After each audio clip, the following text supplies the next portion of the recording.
Good morning, everybody. Welcome back to the show. Happy Tuesday for those that are here live. There's something I want to talk to you guys about. I'm having a hard time doing it, to be honest. I'm going to try. We'll see how it goes. Last week I lost somebody who I really admired, loved, and cared for. His name was Rabbi Harary Wallerstein. You may know of him. You may have heard of him.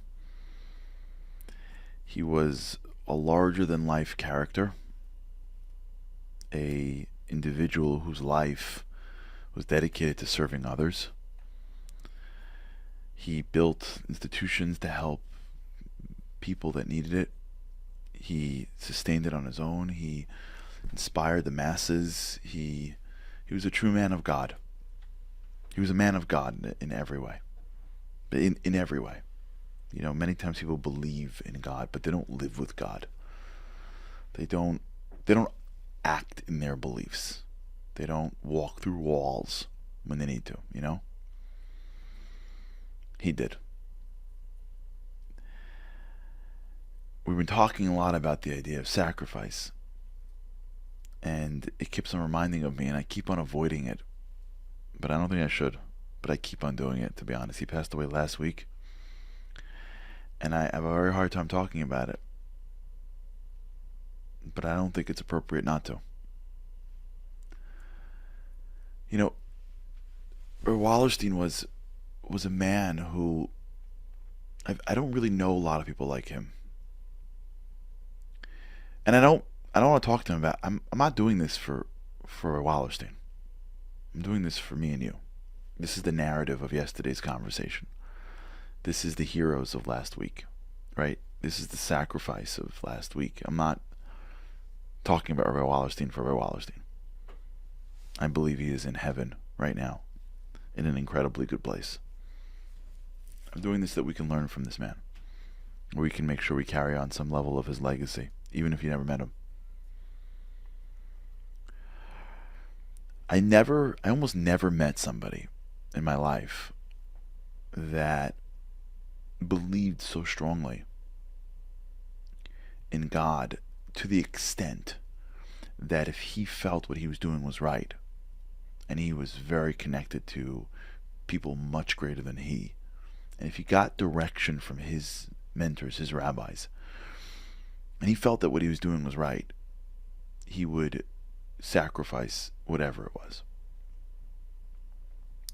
He started seminaries and institutions and created programming for tens and hundreds of thousands of people, really. He created media that reached 500,000 people. He created weekend retreats that inspired people, that people spent all year looking forward to. Found a ranch upstate to launch a type of therapy because it just didn't exist. One man. And then in between were thousands of calls for direction and advice and encouragement. I one time flew with him for a couple of days on this tour that he organized to inspire people before the high holidays. And it was uncanny to me that here's a man who is 20 years my senior, and we would get somewhere, speak, take the red eye, land in a hotel, like bombed, and then there's a speech next in the next few hours, and while everyone else was sort of preparing or going to bed or resting up, he was back-to-back meetings with parents and people and children and non-stop for advice, for counsel, for connections. And everyone that he met, he just got charged. And everything that he did, he just kept on pushing. And I was able to watch it firsthand. I was able to see it firsthand. I was able to spend some time with an individual who walked through walls. And what he showed me, I don't know if I could do it, but I guess I can, but I'm not him. He showed me that if you believe there's no wall, you can walk through a wall. Like, you see, we believe there are walls. So we like look at it and go, no, no, that's a wall. But you see, with God, there are no walls. And even if you think it's a wall, many times it only looks like a wall until you get up close. And you realize it's just a hologram. And so much of life is that way. So much of life is our perceived limitation of what we think we can't be, right? We have learned helplessness, where we learn that we can't. We learn that it's not our place. We learn that we're not the profile. And the reason why we think this is because it's really a self-centered way of seeing the world. It's what can I do? Every once in a while you meet somebody that's mission-centered. What needs to get done? What can I do is very different than what needs to get done. And once you start thinking of what needs to get done, and you just do it, you stop thinking about what you can and you can't do, and you start realizing there's stuff that you can do that you never thought were possible. There are things that you can do that you didn't think that you can do, that you never push yourself to do because it's about you. But once it becomes about the mission, about someone else, you find strength that you didn't know existed. You find resilience and creativity you didn't know existed. Here's a man that had built half a dozen institutions alone, while by the way running a full-time business, while meeting and speaking to hundreds of people a week and giving them counsel, while being an incredible father and grandfather and husband, and at the same time maintaining all of his religious obligations. So just put this in context. Here's an individual who maintained all of the highest level of religious obligations, meaning he's praying, he's going to synagogue, he's going and doing things. So he's got a calendar filled with stuff to do.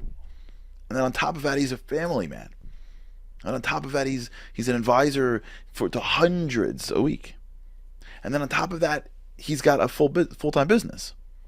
And then on top of that, he's got multiple institutions that he started because there was a need that he's running. And on top of that, he's got ideas and he starts doing new programs.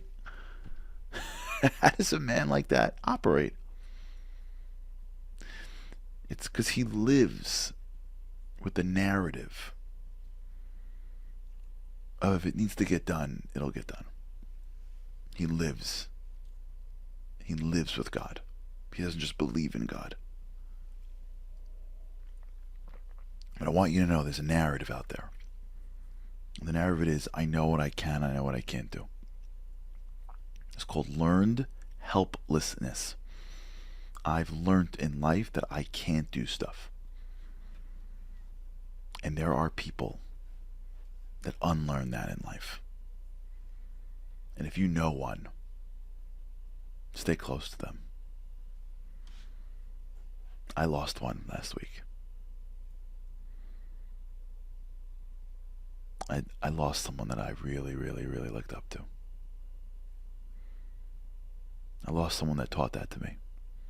Walk through walls. Never, ever compromise on your beliefs. Care for people more than they can even imagine that they could be cared for. Go to the end of the world to help somebody. Not because you'll get it back in return, because that's just the right thing to do. And there's no greater joy in life than the joy of helping other. One man. We have a lot of potential if we just let ourselves tell the narrative.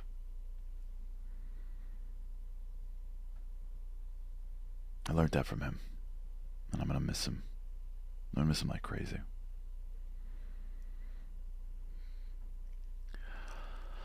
All right, everybody.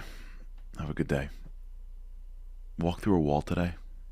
And when you're walking through the wall, do it for Rabbi Wallerstein. Have a great day. I will hopefully see you again tomorrow. Living on a lifeline. The world doesn't ever seem to change. Looking for the sunshine, but you're caught up in the rain. It's like your eyes are wide open, but you cannot see. You're watching life pass you by like 1, 2, 3. walking in destruction. The winds of life blur your vision, all the devastation. Forever feels like you're on the run, it's time. No one else can set you free, you're locked inside, and only you